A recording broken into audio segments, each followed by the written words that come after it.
नमस्कार दोस्तों, संतुलित ज्ञान पर आप लोगों का एक बार फिर से बहुत बहुत स्वागत है। दोस्तों इस वीडियो में हम लोग सॉल्व करने जा रहे हैं कक्षा 12वीं के इतिहास को। दोस्तों इस वीडियो में हम लोग आपके 1 से लेकर 26 तक के सभी क्वेश्चनों के आंसर देखने वाले हैं। दोस्तों मैं आपको वीडियो स्टार्ट करूं उससे पहले दिखा देता हूं, इस तरह की क्वालिटी में आपको आंसर देखने को मिलेंगे, यानी कि बिल्कुल सटीक, बिल्कुल सही आंसर। आप पूरी तरीके से ट्रस्ट करके सभी के सभी क्वेश्चनों के आंसर आपको एक एक करके मिलने वाले हैं। तो बने रहिए हमारे साथ लास्ट तक। वीडियो को बिना स्किप किए पूरी वीडियो देखिएगा, आपके सारे क्वेश्चन यहाँ पर हल हो जाएंगे। दोस्तों हम स्टार्ट करेंगे पहले नंबर के क्वेश्चन से। मैं आपको यहाँ पर बता दूं, यदि आपने ऑब्जेक्टिव टाइप के क्वेश्चनों को पहले से फिलअप कर लिया है तब भी आप एक बार हमारे साथ मैच करते हुए चलिएगा। दोस्तों यहाँ पर आप देख पा रहे हैं ये आपके रिक्त स्थान है। रिक्त स्थान जैसे कि पूरे फिलअप आपको दिखाई दे रहा है ऑलरेडी। मैं आपको एक पढ़ के दिखा देता हूं। जैसे कि पहला हमारा यहाँ पर लिखा हुआ है, हड़प्पा टीले का उल्लेख सर्वप्रथम 1826 ईस्वी में चार्ल्स मेसन ने किया। तो यहाँ पे चार्ल्स मेसन जो है वो इनके आंसर हो जाएंगे। इसी तरह से दोस्तों यहाँ पर सेकंड नंबर पे आएगा कुल, उसके बाद आएगा पंपा देवी, अकबर और भीमराव अंबेडकर। तो यहाँ पर आप इस तरह से पूरे आंसर यहाँ से फिलअप कर लेंगे। तो उम्मीद कर रहा हूं दोस्तों आपने रिक्त स्थान यहाँ से कंप्लीट कर लिए होंगे। इसके बाद हम बढ़ेंगे अगले प्रश्न की तरफ। प्रश्न क्रमांक 2 को देखेंगे हम, जो कि आपका एक शब्द में उत्तर है। दोस्तों आपको यहां पर भी सिमिलर पूरे आंसर लिखे हुए दिखाई दे रहे हैं, तो आप यहां से एक एक करके इनको नोट करते चलेंगे। पहला क्वेश्चन मैं आपको यहां पर पढ़ के दिखा देता हूं, हड़प्पा सभ्यता का स्वरूप किस प्रकार का था? तो दोस्तों नगरीय स्वरूप था। उसके बाद में दूसरे वाले का आंसर हो जाएगा हमारा नायक, तीसरे वाले का हो जाएगा हमारा 13 अप्रैल 1919 और चौथे वाले का आंसर हो जाएगा हमारा सरदार वल्लभ भाई पटेल और पांचवें वाले क्वेश्चन का आंसर हो जाएगा हमारा देवनागरी। दोस्तों मैं आपको यहां पर बता दूं, आपके सभी विषय के आपको आंसर एक एक करके उपलब्ध कराए जा रहे हैं, सभी जो भी सब्जेक्ट है सभी सब्जेक्ट के। दोस्तों इसके बाद आपके यहां से सही विकल्प स्टार्ट होते हैं। हम यहां पर सही विकल्प देख लेंगे। पहला क्वेश्चन है, 510 ईस्वी में सत्यप्रथा के साक्ष्य वाला प्रथम अभिलेख कहां मिला है? तो दोस्तों मैं आपको यहां पर बता दूं, हम यहां पर आपके पूरे ऑप्शन नहीं पढ़ेंगे, डायरेक्ट आंसर देखेंगे। तो यहां का पहला आंसर हो जाएगा हमारा एरण सागर में। दूसरा क्वेश्चन हमारा यहां पर होगा, वीर शैव आंदोलन के जनक कौन थे? तो दोस्तों जो वासवन्ना थे वो है वीर शैव आंदोलन के जनक थे। इसके बाद तीसरा हमारा यहाँ पर लिखा हुआ है, विजयनगर की स्थापना किसने की थी? तो दोस्तों जो हरिहर व बुक्का थे इन्होंने विजयनगर की स्थापना की थी। इसके बाद हमारा चौथा क्वेश्चन है, महात्मा गांधी ने पहला किसान आंदोलन कहां से शुरू किया? तो दोस्तों जो महात्मा गांधी है उन्होंने अपना आंदोलन शुरू किया था चंपारण से।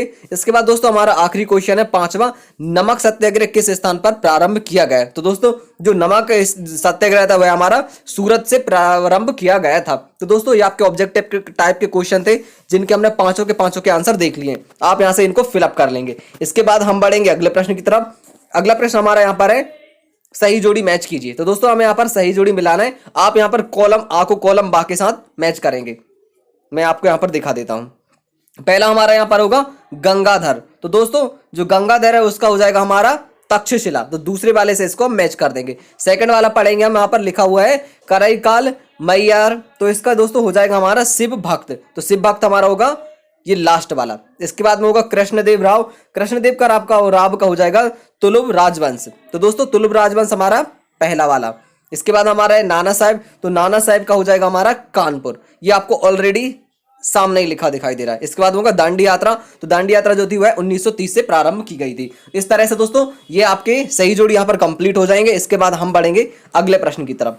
प्रश्न क्रमांक हम देखेंगे यहाँ पर 5। यहाँ पर आपको सत्य असत्य दिए गए हैं, आप इनको एक एक करके कंप्लीट कर लेंगे। दोस्तों निम्नलिखित प्रश्नों के उत्तर सत्य असत्य में दीजिए। आपको यहाँ पर सत्य असत्य लिखना है। समाज में पितृवंशीय व्यवस्था महाभारत की रचना के पहले से मौजूद थी। तो दोस्तों ये सत्य, मैं आपको यहाँ पर राइट इस तरह से राइट और रॉन्ग लिखकर दिखाऊंगा। आपको इनको नहीं लिखना है, आपको यहाँ पर सत्य असत्य लिखना है। राइट को आप सत्य लिखेंगे और रॉन्ग को आप असत्य लिख लेंगे। विजयनगर राज्य की स्थापना तुंगभद्रा नदी के किनारे की गई थी। तो दोस्तों ये भी सत्य हमारा। इसके बाद हमारा अगला है गुलबदन बेगम के हुमायूं नामा की रचना की थी। तो दोस्तों ये भी हमारा सत्य हो जाएगा। इसके बाद हमारा नेक्स्ट है 1857 ईस्वी स्वाधीनता संग्राम का प्रतीक कमल व रोटी था। तो दोस्तों मैं बता दूं आपको ये वाला भी हमारा सत्य होगा।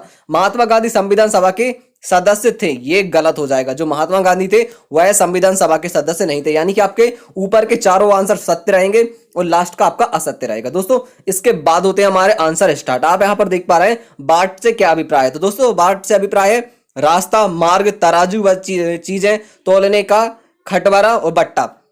दोस्तों हम यहाँ पर एक एक करके सारे क्वेश्चनों के आंसर देखेंगे। मैं आपको यहाँ पर बता दूं, यदि आपने कुछ आंसर कई यूट्यूबर्स के वीडियो देखकर लिख लिए हैं तो मैं आपको बता दूं आप हमारे इन आंसर को गलत नहीं समझ सकते, क्योंकि जो भी आंसर आपको यहाँ पर दिए गए सभी आंसर बिल्कुल सटीक हैं। पहला आप यहाँ पर 7वें नंबर का देख पा रहे हैं, जैसे कि गोत्र शब्द से क्या तात्पर्य है। दोस्तों इसका आंसर आपको यहाँ पर लिखा दिखाई दे रहा है, आप इसको लिख लेंगे। यहाँ पर इस 7वां वाला हमारा कंप्लीट हो जाएगा। इसके बाद हम बढ़ेंगे अगले प्रश्न की तरफ। प्रश्न क्रमांक 8, 1857 का विद्रोह कब और कहां हुआ? तो दोस्तों 1857 का जो संग्राम था वह ब्रिटिश शासन के खिलाफ एक बड़ी और अहम घटना थी। इस क्रांति की शुरुआत 10 मई 1857 ईस्वी को मेरठ से हुई, जो धीरे धीरे कानपुर, बरेली, झांसी, दिल्ली, अवध आदि स्थानों पर फैल गई है। दोस्तों 8वें का हमारा यहाँ पर आंसर कंप्लीट हो जाएगा। 9वां देखेंगे हम, यज्ञों की परंपरा पर प्रकाश डालिए। तो दोस्तों हिंदू धर्म में यज्ञ की परंपरा वैदिक काल से चली आ रही है। धर्म ग्रंथों में मनोकामना पूर्ति व किसी बुरी घटना को टालने के लिए यज्ञ करने की कई प्रसंग मिलते हैं। रामायण व महाभारत में ऐसे अनेक राजाओं का वर्णन मिलता है जिन्होंने अनेक महान यज्ञ किए थे। देवताओं को प्रसन्न करने के लिए भी यज्ञ किए की परंपरा है। तो दोस्तों इस तरह से इस परंपरा का पूरा आंसर है। मैंने कई देखा है, उन कई लोगों ने इसके अलग अलग आंसर डाल रखे हैं। तो दोस्तों हम जो आंसर आपको उपलब्ध करा रहे हैं ये बिल्कुल सटीक आंसर है, बगैर घुमाए फिराए, बिल्कुल शॉर्ट में, और बिल्कुल जो एक्यूरेट आंसर है वही हमने उपलब्ध कराए। तो आप बिल्कुल ट्रस्ट करते हुए पूरे के पूरे आंसरों को आंख बंद करके नोट करते हुए चलिए। प्रश्न क्रमांक 12 आप यहां पर देखेंगे, मातृगृहता से आप क्या समझते हैं? दोस्तों मातृगृहता वह प्रॉपर्टी जहां स्त्रियां विवाह के बाद अपने मायके में ही अपनी संतान के साथ रह सकती हैं और उनके पति उनके साथ आकर रह सकते हैं। तो यह हमारा मातृगृहता हो जाएगा, मातृ का घर। ठीक है, इसके बाद होगा दोस्तों झरोखा।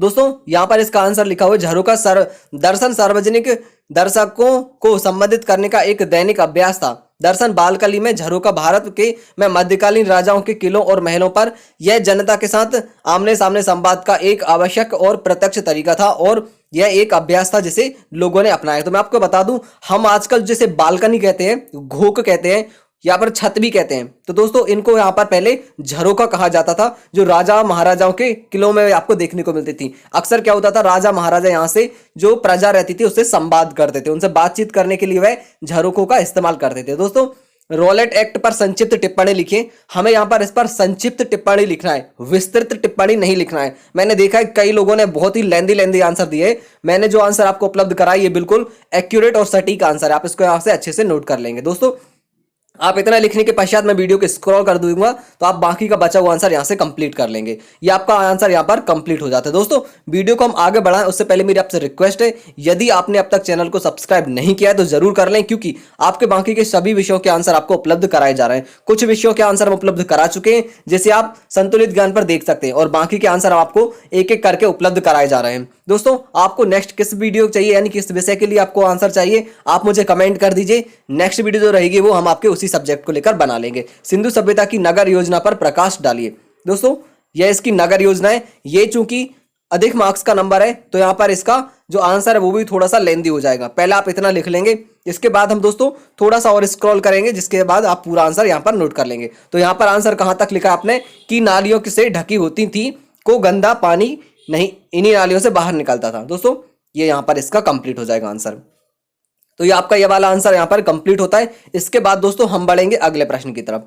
अगला प्रश्न हमारे यहां पर लिखा हुआ है, प्रश्न क्रमांक 16, महाजनपदों की विशेषताएं लिखी। तो दोस्तों हमने यहां पर सिर्फ 3 विशेषताएं ली हैं, आप तीनों विशेषताओं को यहां पर अच्छे से नोट कर लेंगे। यदि आप इन तीनों विशेषताओं को अच्छे से लिख लेते हैं तो आपको फुल मार्क्स मिलने के पूरे चांसेस होता है। दोस्तों आपको सभी आंसर बिल्कुल एक्यूरेट, बिल्कुल सटीक और अच्छे आंसर उपलब्ध कराए जा रहे हैं, तो आप इनको बहुत ही अच्छे से लिखिएगा, आपको पेपर में इनसे बहुत अच्छे मार्क्स मिल सके।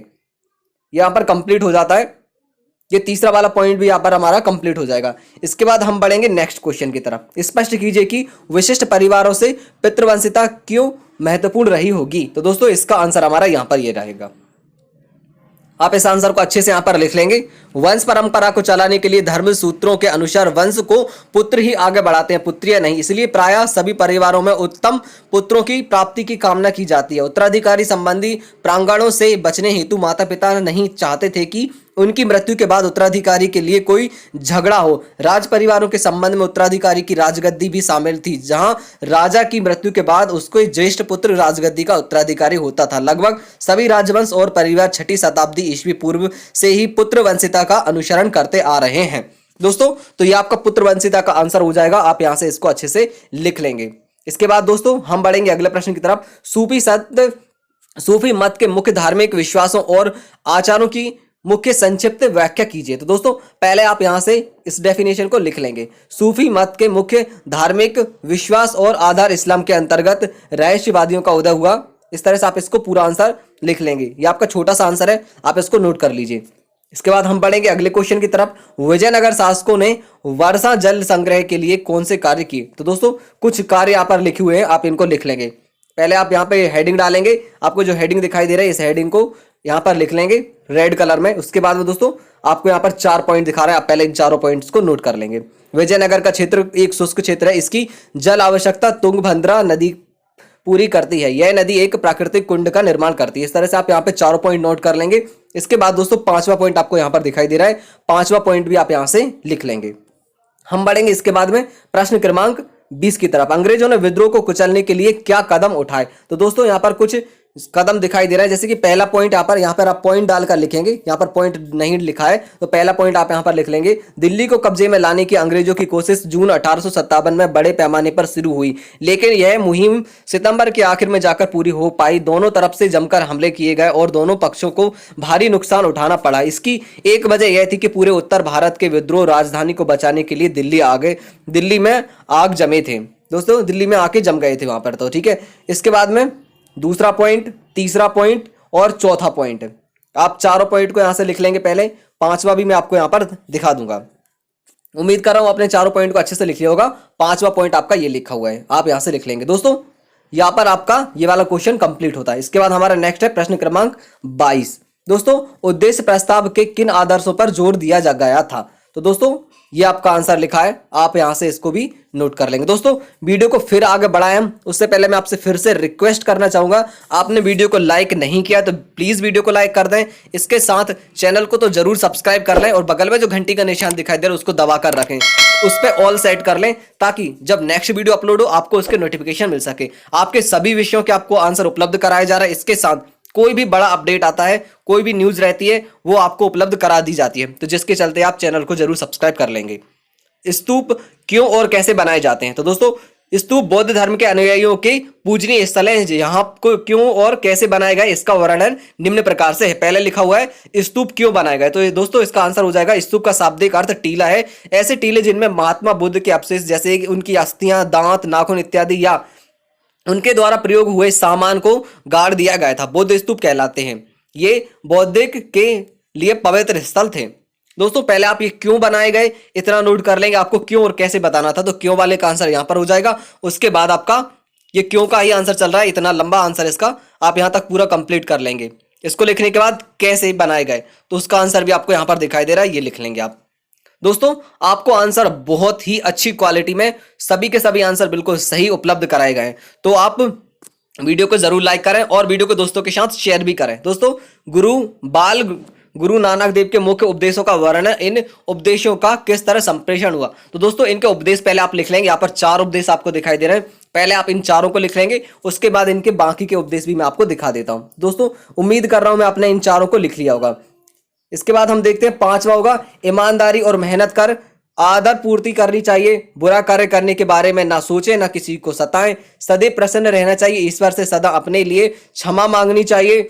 मेहनत और ईमानदारी की कमाई में से जरूरतमंद को भी कुछ देना चाहिए। सभी स्त्री और पुरुष बराबर हैं। भोजन को जिंदा रखने के लिए जरूरी है, पर लोभ लालच व संग्रह वृत्ति बुरी है। तो दोस्तों ये आपके 10 उनके कंप्लीट हुए जो उन्होंने स्टेटमेंट दिए थे, एंड ये उनके संप्रेषण है। तो दोस्तों संप्रेषण आप यहां पर लिख लेंगे। कबीर ने अपने विचारों को काव्य की आम बोलचाल की भाषा में व्यक्त किया, जिसे आसानी से समझा जा सकता है। कभी कभी इन्होंने बीज लेखन की भाषा का भी प्रयोग किया जो कठिन थी। उनके देहांत के बाद उनके अनुयायियों ने अपने प्रचार प्रसार के द्वारा उनके विचारों को संप्रेषण किया। दोस्तों यहाँ पर ये गुरु नानक देव है, बालक गुरु नानक देव, यहाँ पर बाय मिस्टेक कबीर लिखा गया है, तो यहाँ पर आप इनका कबीर का हटाकर बाल गुरु नानक देव लिख लेंगे। तो दोस्तों उनका यहाँ पर कंप्लीट हो जाएगा।